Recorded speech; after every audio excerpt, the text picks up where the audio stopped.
منصور جعفر صاحب، پاکستان کا سعودی عرب سے ایک انتہائی اہم دفاعی معاہدہ بھی ہے، لیکن ہم نے دیکھا کہ سعودی عرب نے خود پر حملوں کے باوجود اس جنگ میں بہت زیادہ تحمل کا مظاہرہ کیا، پاکستان کو بھی کسی مشکل میں نہیں ڈالا۔ یہ حالات کس طرح سے آپ کی نظر میں مینیج ہو سکے، یا اس میں بھی سفارتکاری کا بہت ہی زیادہ اہم کردار رہا ہے؟ جی یقیناً پاکستان کے لیے یہ ایک انتہائی مشکل امر تھا کہ کس طریقے سے وہ بیلنس اسٹرائک کرے اپنے اس میوچل ایگریمنٹ کے حوالے سے، اور خاص طور پہ ایک ایسے ہمسایہ ملک کے ساتھ کہ جس کے ساتھ اس کا 900 کلومیٹر لمبا بارڈر ہے اور تاریخی رشتے ہیں، دینی رشتے ہیں۔ تو اب دونوں کے حوالے سے بہت ہی ایک آزمائش کی کیفیت تھی۔ میں سمجھتا ہوں کہ ابتدا میں پاکستان نے جس انداز سے ایران اور سعودی عرب کے درمیان تھوڑی راپروچما کرانے کی کوشش کی اور ایک میوچل ایگریمنٹ قسم کی چیز جو ہے وہ کروائی کہ سعودی عرب کی سرزمین جو ہے وہ ایران کے خلاف استعمال نہیں ہوگی، اور اسی طریقے سے ایران کو بھی یہ کمٹمنٹ دینا پڑی کہ ان کے ہاں سے سعودی عرب پر اٹیک نہیں کیا جائے گا۔ اور ابتدائی دنوں میں آپ کے علم میں ہوگا کہ ان کی جو آرامکو پر ایک حملہ کیا گیا، اس کے بارے میں ہماری انٹیلیجنس ایجنسی کے حوالے سے ہی یہ کنفرم رپورٹس تھیں کہ وہ ایک فالس فلیگ آپریشن تھا اور وہ اسرائیل کی طرف سے کیا گیا تھا، اس میں ایران انوالو نہیں تھا۔ لیکن کیونکہ جیسے جیسے جنگ کی حدت اور شدت بڑھتی گئی اور ایران پر جو ہے اسرائیل اور امریکی حملوں میں شدت آتی گئی، اور خاص طور پہ ان کے ٹارگٹس میں ایک تنوع آتا گیا کہ وہ سول ٹارگٹس کو بھی ہٹ کرنے لگے اور اس کے ساتھ ساتھ ان کی جو تیل کی تنصیبات ہیں اسے بھی ہٹ کرنے لگے، تو اس دوران پھر ایران جو ہے ایک لمحے یا کچھ وقت کے لیے جو ہے وہ صبر کا دامن ان کے ہاتھ سے چھوٹ گیا اور انہوں نے ایک مرتبہ پھر سعودی عرب کو اپنے نشانے پہ رکھا۔ لیکن میں سمجھتا ہوں کہ یہاں پہ سعودی قیادت بہت زیادہ خراج کی مستحق ہے، خاص طور پہ پاکستان کی اس کمٹمنٹ، اس یقین دہانی کو انہوں نے آنر کیا کہ پاکستان کے لیے جو سعودی عرب کی ریڈ لائن ہے حرمین شریفین یا مقدس مقامات کا دفاع، وہ پاکستان کے لیے بھی اتنا ہی محترم ہے، اتنی ہی بڑی ریڈ لائن ہے۔ تو لہذا ایران کے حوالے سے انہوں نے پاکستان کو، اور پھر آپ نے دیکھا کہ اس جنگ کا ایک مرحلہ ایسا بھی آیا کہ اس جنگ بندی سے ایک دن پہلے جو جبیل شہر ہے سعودی عرب کا، جو انڈسٹریل ان کا بہت بڑا کمپلیکس ہے، وہاں پہ کچھ تیل کی تنصیبات کو، کوئی دیگر تنصیبات پر حملہ کیا گیا، اس سے بڑا نقصان بھی ہوا، کچھ جانی نقصان بھی ہوا۔ اس موقع پہ پاکستان جو ہے اس کی طرف سے ایک شدید رد عمل دیکھنے میں آیا۔ آپ نے دیکھا کہ اسی دن ہماری کور کمانڈر کانفرنس بھی ہوئی، اس کور کمانڈر کانفرنس میں بھی اس بات کا سخت نوٹس لیا گیا کہ ایران کی طرف سے یہ جو کارروائی ہے بلا جواز ہے، یہ نہیں کی جانی چاہیے، اور اسی طریقے سے ہماری سیاسی قیادت کی طرف سے بھی اس کی مذمت کی گئی۔ تو یہ میں سمجھتا ہوں کہ ایران کے لیے ایک آئی اوپنر بھی تھا، اور ایران کو شاید اپنی اس غلطی کا بھی احساس ہوا کہ جس کے بعد انہوں نے چیزوں کو کول ڈاؤن کرنا شروع کیا، اور پھر درمیان میں ہی یہ جو ڈپلومیسی کا ڈول ڈالا جا رہا تھا، انہوں نے مناسب جانا کہ اپنے اس جو رد عمل ہے اس کو کنٹین کیا جائے، اس کو کیلکولیٹ کیا جائے، ری کیلیبریٹ کیا جائے۔ تو اسی کے نتیجے میں میں سمجھتا ہوں آج یہ جو اسلام آباد میں بھی کل بیٹھک متوقع ہے، اس میں ایران اور امریکہ جو ہے، جو 2-3 دن پہلے جو ہے فائر بندی ایک دوسرے کے خلاف توپ اور تفنگ کا استعمال کر رہے تھے، کل وہ اپنے موقف کے لیے ایک مذاکرات کی میز سے جا رہے ہیں۔ میں سمجھتا ہوں کہ پاکستان کے لیے یہ اعزاز ہونے کے ساتھ ساتھ ایک ذمہ داری بھی ہے۔ ہم دعا بھی کرتے ہیں اور امید بھی کرتے ہیں کہ پاکستان کی حکومت کا یہ انیشیٹو جو ہے وہ حقیقی معنوں میں ایک ثمر آور ثابت ہو۔ منصور صاحب، آپ نے یہ بھی کہا کہ پاکستان کے لیے ایک اعزاز کی بات ہوگی۔ بشرا صاحبہ، پوری دنیا پاکستان کی جنگ کے میدان میں کامیابی کو تسلیم کر چکی ہے۔ پاکستان کی سفارتکاری اس وقت جب آپ اور ہم بات کر رہے ہیں تب بھی پاکستان کی سفارتکاری کو دنیا کے مختلف حصوں میں تسلیم کیا جا رہا ہے۔ پاکستان سے فون کر کے ٹیلی فونک رابطوں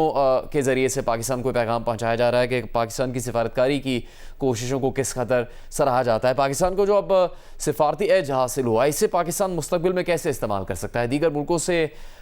فری ٹریڈ ایگریمنٹس کے سلسلے میں، غیر ملکی سرمایہ کاری میں اضافے کے سلسلے میں، یا پاکستان منرل ڈیولپمنٹ کے سلسلے میں کچھ بہتر ہو سکتا ہے مستقبل میں، چونکہ پاکستان کو معاشی چیلنجز کا سامنا تو ہے؟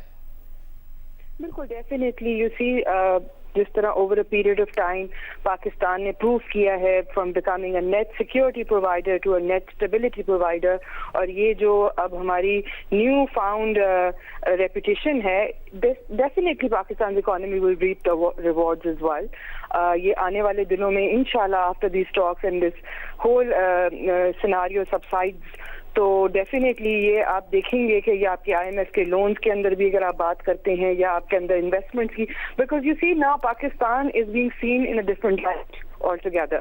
اور یہاں پہ انویسٹمنٹ کے حوالے سے because Pakistan has become a very stable place, a very secure place for investment as well. اگر آپ کراچی پورٹ کی بات کرتے ہیں تو وہاں پہ بھی جو ایکٹیویٹیز ہیں اس میں بھی آپ دیکھ رہے ہیں کہ چینجز آ رہے ہیں پاکستان کی لیڈرشپ کی ڈیسیژن میکنگ کے اندر. تو اوور آل پاکستان کی جب کریڈیبلٹی بڑھ گئی اور پاکستان کو جب اتنا پازیٹیو لائٹ میں دیکھا جا رہا ہے اور اس کی لیڈرشپ کی, اس کی عسکری قیادت کی جو امپورٹنس لوگوں کے سامنے ہائی لائٹ ہوئی ہے. You see, before that, Pakistan's narrative was being exploited by India, by,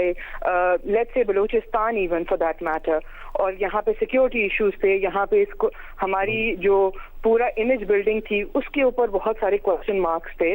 لیکن اب now Pakistan is being seen in a very different light, اور you will see that the economy will reap rewards of this whole incident as well. So ابھی تو focus سارا کا سارا یہی ہے کہ الحمدللہ یہ جو ہم نے اتنی بڑی اچیومنٹ کی ہے, getting the stakeholders together, I think this is also very huge achievement and we need to acknowledge that. And اس کے آگے اس کے اینڈ ریزلٹس کیا ہوں گے اس پہ بھی ہمیں پر امید رہنا چاہیے. اور پھر اس کے بعد later on, yes, the leadership will definitely think about the country's benefits as well, or it will be very easy to achieve those goals because ہماری credibility بڑھ گئی ہے all in all, and this region has become very safe because of us. Doctor Jamil, ایک بات تو بالکل واضح ہے کہ اسرائیل مسلسل سیز فائر کی کوششوں کو اور پھر مذاکرات کو بھی سبوتاژ کرنے کی کوشش کر رہا ہے. جو کچھ اس نے لبنان میں کیا سیز فائر ہونے کے بعد, پہلے بھی حملے کر رہا تھا لیکن بہت ہی زیادہ انتہا پر چلے گئے اسرائیل کے لبنان پر حملے. امریکہ کے اندر یہ رائے موجود ہے کہ نیتن یاہو نے اس جنگ پر ٹرمپ کو مجبور کیا. اب امریکہ کے اندر آپ کو لگتا ہے کہ سیاسی رائے میں تبدیلی ہوگی؟ اسرائیلی لابی جو امریکہ میں بہت ہی زیادہ منظم اور متحرک ہے, کیا وہ بیک فٹ پر جاتی نظر آئے گی؟ یا اسرائیلی لابی کا بیک فٹ پہ جانا ذرا تھوڑا سا دشوار نظر آتا ہے, لیکن بہرحال اس کے ایکٹیویٹیز میں کمی اس لیے آئے گی کہ جو باٹمز اپ پریشر یعنی گراس روٹ لیول کا پریشر امریکہ میں ڈیولپ ہوا, اس میں اسرائیلی لابی کے خلاف بھی نعرے لگ گئے. اس سے پہلے وہ نعرے دیکھنے میں نہیں آئے تھے, اور وہ کوئی 90 لاکھ کے افراد کے قریب نو کنگ والی جو ریلی نکلی تھی, جس میں بیسیکلی محور اس کا یہی تھا ایران والی جو جنگ ہے اس کا, کہ کس طرح غلط فیصلے کرائے گئے. اور آپ کی اور آپ کے ریسرچرز کی نظر سے گزرا ہوگا, اور سامنے آپ کی جو اس وقت ناظرین ہے, کہ جو جے ڈی وینس نے تقریباً کچھ 7 دن پہلے جب ان کی ایک گفتگو ہوئی, ٹیلی فونک گفتگو نیتن یاہو سے, اور جس کی کہ لیک ہو گئی امریکن میڈیا میں, اس میں یہی بات تھی کہ نیتن یاہو نے یہی بات کی جو آپ نے ابھی جو سوال مجھ سے پوچھا, کہ آپ نے تو آ کے پلان پیش کیا تھا کہ یہ بس 4-5 دن کی بات ہے, اس کی رجیم چینج ہو جائے گی, لوگ سڑکوں سے آ کے اپنے انسٹیٹیوشنز کو ٹیک اوور کر لیں گے, ایرانی حکومت چلی جائے گی, اللہ خیر صلاح. یہ تو بہت لمبی جنگ چل گئی, اور ظاہر ہے امریکہ کا جو تخمینہ تھا, اور امریکہ کے لیے سب سے بڑی پرابلم یہ ہے کہ دنیا کی سب سے بڑی قوت, اتنی قوی قوت, اتنی ہیوی قوت, جس کا کہ بجٹ 1.6 ٹریلین کے قریب ہے, دنیا میں کسی اور ملک کا اتنا نہیں ہے بجٹ, اتنی بڑی عسکری قوت نہیں ہے, وہ ایران کے آگے جو ہے اپنے بحری بیڑے ان کی رینج سے باہر نکال کے دوبارہ چلے جائیں سامنے آنے کے بعد, تو بہرحال ان کے لیے بھی ایک تھوڑی سی پرابلم ہو رہی تھی. اب اسرائیل کیوں, جو آج لبنان اور اس میں بات تقریباً طے ہوئی ہے کہ اسرائیل بات کرے گا, حالانکہ یہ پیس پلان کا حصہ تھا کہ یہ ڈسکس ہوگا, چلیں اگر وہ نہیں بھی ہوتا ہے تو اس کا ایک آلٹرنیٹ یہ اس وجہ سے کہ اسرائیل بھی پہلے توقع نہیں کر سکتا تھا کہ کوئی اس کی طرف نظر اٹھا کے دیکھے گا. جب دیکھا کہ تل ابیب میں, حیفا میں, ان کے آئل کی تنصیبات میں, ان کے ڈیمونا پر, ان کے تل ابیب میں عسکری اداروں پر اتنے میزائل لگے ہیں کہ ان کو ریکوری میں بھی ٹائم لگے گا. تو اسرائیل, اس لیے اسرائیل کو بھی یہ سوٹ کر جائے گا کہ لیکن اسرائیل کا بھی ان کے پرائم منسٹر کا مسئلہ ہے. ایک تو یہ ہے کہ گریٹر اسرائیل کا مسئلہ ہے, دوسرا پرائم منسٹر کا اپنا بھی پرسنل مسئلہ ہے, and that is basically that the election is also knocking the door, it's in November. تو وہ ان کی الیکشن ادھر سے مڈ ٹرم الیکشن, جہاں ڈونلڈ ٹرمپ پہ اتنا پریشر پڑ رہا ہے کہ 36 کے قریب ان کے اپنے جو کانگریس ممبرز ہیں وہ کہتے ہیں کہ جی ہم الیکشن میں مڈ ٹرم میں حصہ نہیں لیں گے. تو یہ ساری کی ساری بھونچالی پوزیشن کیوں پیدا ہوئی؟ Basically because Iran was able to stand on its feet, Iran was able to really keep its composure and keep responding with equal strength. تو اس کی وجہ سے یہ ایران کو یہ امریکہ کو پریشر پڑا ہے. آل سیڈ اینڈ ڈن پاکستان کی ایسی صورت میں جو کردار ادا کیا ہے, اور میں نے جیسا کہ بتایا کہ پاکستان کے فارن پالیسی کے یہ ڈی این اے میں شامل ہے. میں نے قطر کی مثال دے دی تھی آپ کو, لیکن جب جنیوا ایکارڈ ہوا سوویت یونین کا اور افغانستان کا, اس میں پاکستان نے بڑی بیک ڈور ڈپلومیسی کی تھی اور بیک چینل ڈپلومیسی کی تھی. اور پھر جب دوحہ ایگریمنٹ, تو اب جو یہ ہے یہ پاکستان کا, اس کے دو حصوں میں اگر آپ اس کا جائزہ لیں تو پہلے حصے میں جو پاکستان کی جتنی پذیرائی ہوئی ہے وہ ایک بام و عروج پر گئی ہے. دوسرا حصہ جو ہے اس میں تھوڑی اسکیپٹسزم ہے, کیونکہ یہ بہت بڑا مسئلہ دنیا کا کھڑا ہو گیا تھا ورلڈ وار 2 کے بعد. پہلی مرتبہ میں نے جیسا کہ پہلے حوالہ دیا, اس قسم کے خطرات تو منڈلائے تھے کہ ایک تمدن, ایک تہذیب کو ختم کرنے کا سوچا جا رہا تھا. تو اس لحاظ سے پوری دنیا کی, اور پھر جو اکنامک کرنچ ہے, پوری دنیا کو جو درد محسوس ہوا ہے, جو کہ IRGC نے کہا تھا کہ اگر ہمیں تکلیف ہوگی تو پوری دنیا جو ہے وہ بھی اس تکلیف کو. اور اسی وجہ سے ڈاکٹر جمیل یہ بھی کہا جا رہا ہے کہ مشرق وسطیٰ